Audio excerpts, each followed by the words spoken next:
G'day guys, Ben and Simon here in our monthly Q&A where you guys can ask us your favorite questions or your most important questions and we'll do our best to answer them. So the first question comes from Brad, and this is a question that we've been receiving a lot in the last few months, which is now a good time to buy?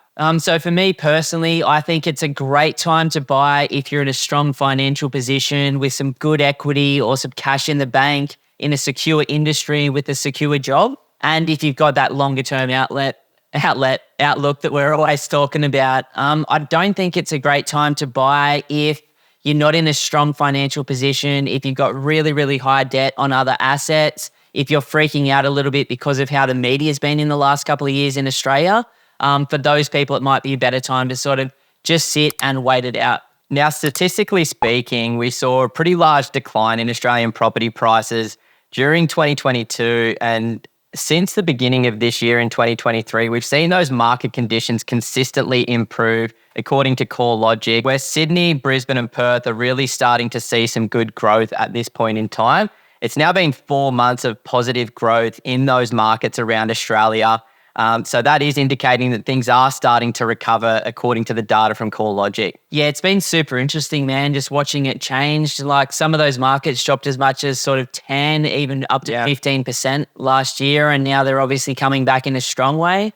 Many markets around Australia are actually growing by as much as 1% per month at the moment, which is setting up for a 10% growth year. So I suppose I wouldn't personally be rushing out there and spending a couple of $1,000,000 on a house that gives me $800 or $1,000 a week in rent. But looking in that $400K to sort of $850K range, I think there's some incredibly good value up here in Brisbane. There's also some great value in Perth, maybe in Adelaide as well, if people are in those markets. Yeah, I think you nailed it there, Ben, in the sense that, there is certain markets around Australia that look quite good. I know you recently just did a video on which markets in Australia represent the best value at the moment. So it might be good to go and check out that video because, I wouldn't go putting my money in certain markets around Australia at the moment, but others definitely look good. For me personally, bro, I've actually just had 3 of my investment properties revalued and I'm working on releasing a bit of equity. For the last 12 months, I've also been saving, I've been spending a lot of money. A new car and a new caravan. But I've been saving not that much, to be honest with you. That's why you're pulling out the equity. But I've been working towards, really getting serious at the moment. In the last couple of months, me, you and the team here have probably reviewed at least 300 suburbs in Brisbane and in other parts of the country too that we've been looking at very closely. So I think for me, I'll definitely be entering the market before the end of the year and hopefully early in the new year as well. So we got another question, our second one today, which is from Gus, which is, where do you find your data? Now, I'm a little bit of a nerd with this stuff. I've got so many subscriptions set up on my emails these days. Like every single day I come in and I get a full report from a lot of these different companies that are looking into the global state of the markets, but also looking here more locally as well. And in terms of Australia and where we want to find the data or where we feel the most true data is from a few different resources. For me, it's all about going to the non-biased resources, going to the non-biased companies that are just putting the data out there for you to interpret for yourself with no real agenda there. Now, for me, number one is always CoreLogic RP data. These guys are the bee's knees when it comes to looking at the Australian property market. They've got more data than any company in Australia when it comes to the property market. They do amazing reports on a weekly basis, and I find generally 2 to 3 of those reports are absolutely valuable and worth their weight in gold. So definitely, if you're not already subscribed to CoreLogic, it's free and you get these updates on a weekly basis. I was actually watching the Truman Show in Pleasantville with the kids on the weekend. Yeah, I was doing my best to bite my tongue when you're like, it's the bee's knees. So good. But where else do we find our data? We obviously love CoreLogic, but I know you follow, and I follow a whole bunch of other people too. That's right. SQM is the next one that I absolutely love. They track all of the listings around Australia. They track all of the vacancy rates around Australia. They track all of the asking prices for properties on the market for sale and properties on the market for rent. They also do like a little snippet or a little article about the real estate realities where the head of SQM research, Lewis Christopher, does a little bit of a report, and he's a very successful property investor and analyst here in Australia.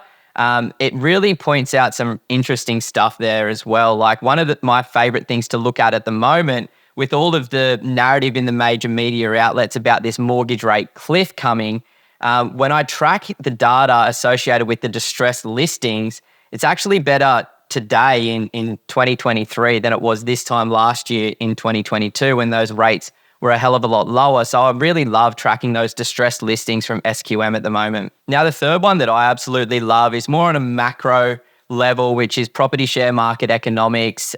This is Phil Anderson, Akil Patel, and Darren Wilson that have basically created the 18.6-year real estate cycle. They talk about different things that are occurring around the world and how that links to the cycle and how it sort of indicates which stage of the cycle we're at the moment. Now, in one of their most recent articles, they've actually just indicated that we've moved from 1 o'clock to 2 o'clock on their property clock.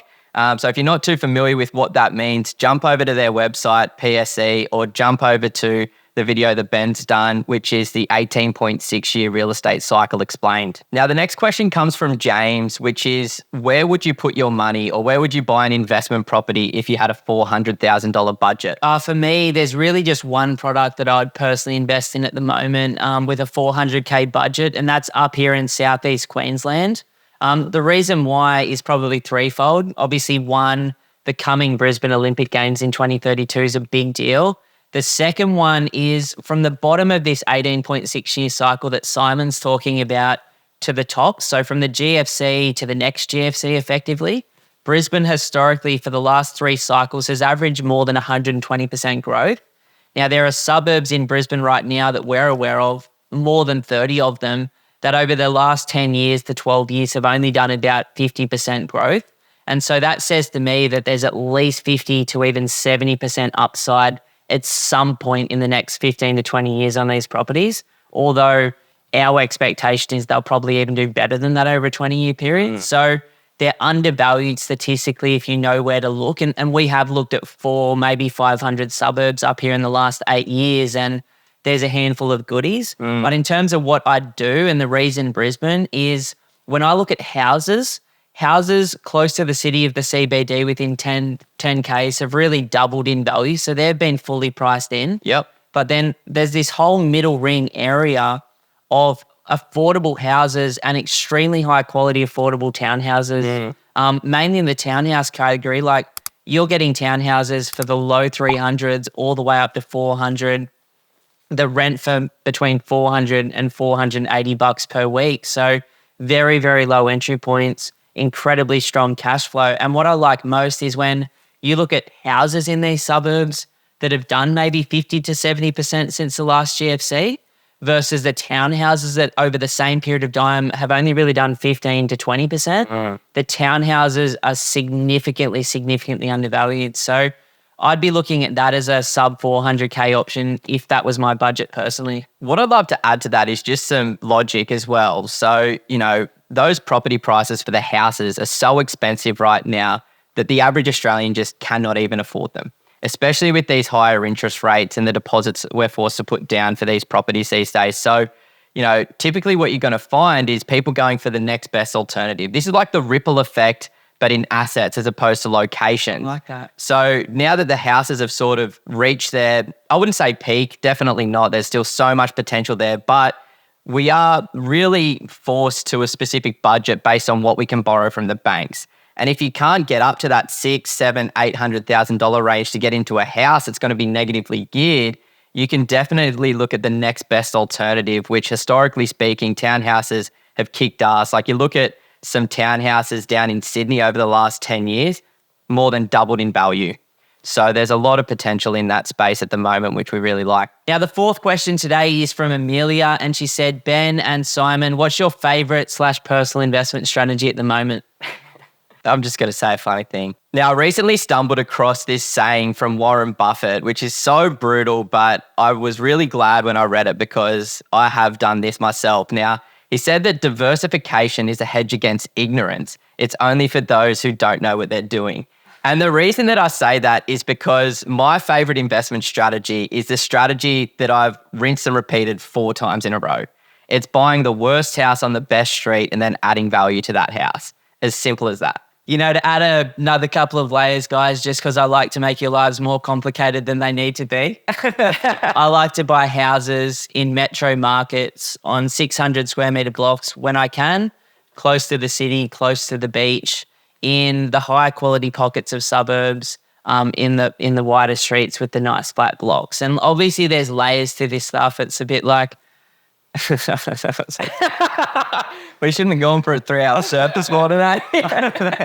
Having too much fun. Now, the last question for this month's Q&A was from Jade, where she was asking, should I go directly through my bank to get a loan for a property, or should I be working with a mortgage broker? Absolute great question. I've got a little bit of a story about this one. So when I'd bought my third property, and I was looking for my fourth, and I was working with a bank manager here on the sunny coast, from one of the 4 majors, and I'd been going into her and trying to get this pre-approval in place, and I'd found this incredible joint for like $305,000, beach side of the main road.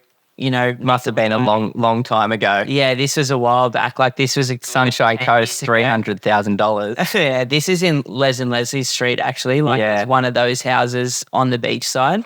And she's like, I'm sorry, Ben, like I've placed the offer, I've gone through 21 days, and she's like, I can't get you the money.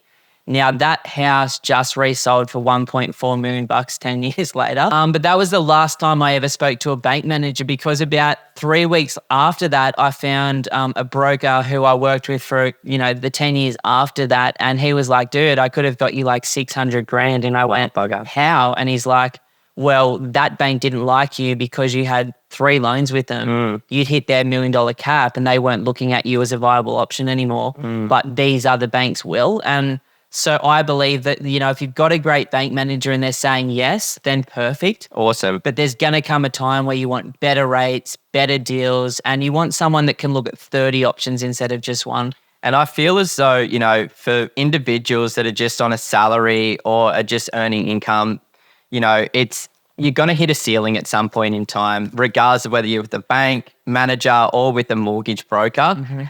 So it's about just maintaining those relationships. And I always say to my clients that, stick with whoever you've got until they can't get you the result that you desire. Because another story for me is I went through the process when buying my home up here on the Sunshine Coast, where one mortgage broker that I work with that had the ability to look at 15 or 20 different banks, he said that I can't get the deal done.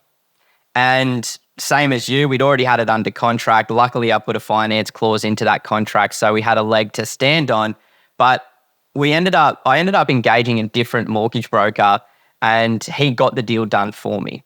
So it's a bit of an interesting one when you're working with banks. I guess the way to look at it is they're a business that are looking to make money and you're their client. So, there's a lot of gray area that exists with those banks. And if you've got a really good mortgage broker, they can really go to bat for you and get you some great results to really speed up that accumulation phase. I just round that out by saying that Simon and I both choose brokers that are very, very black and white. And when we can't borrow money, there's been many periods in the last 14 years for me personally where when I couldn't borrow money, I just did nothing for like 2 or 3 years. And as an investor, that was really hard and frustrating and humbling. And I was pulling my hair out because the market was going up. But, I know there's plenty of brokers out there and people with friends at banks. And I would just say that building your castle on sand can be very, very dangerous, and make sure that the person that you've got isn't just getting you money, because there's some stuff going on in Oz at the moment that we're both very aware of that I believe is like, dangerous when it comes to the top of the cycle in terms of irresponsible lending, and the water will drain on some of that lending. And so I want to make sure people are always protected whichever way they go. And I don't mean to round out the video on that sort of like negative point, but the worst thing that you can do as an investor is not thinking that, you might lose your job at some point, or your business might slow down, or rents could come down. Like in COVID, Simon and I both had tenants just leave keys in the sink basically for a period of time, or stop paying rent. And so I just want to make sure people are prepared for like, hey, like property has always doubled in Australia every 15 years for the last 200, and rents have continued to go up. But within that, like linear line in both ways is, you know, a bit of bumpiness, and we want people to be protected too. Yeah, best thing you can do is educate yourself, look back in the history, study this 18.6 year real estate cycle, read books like The Creature from Jekyll Island so you can understand how that industry works and make a more educated decision, right? Just want to say thank you so much, guys. We're going to bring this to you every single month, just our ideas on your questions. So please drop as many questions as you have below. Hit us up on Instagram and send us a DM with your questions. We're going to do our best to answer them over there as well as here. And just want to say thank you so much. Please give this one a thumbs up. Please subscribe to the channel. And we're super excited about the coming year. Woo, that's a wrap. That's a wrap. That's cool, bro. Yeah. Oh, sweaty. So sweaty.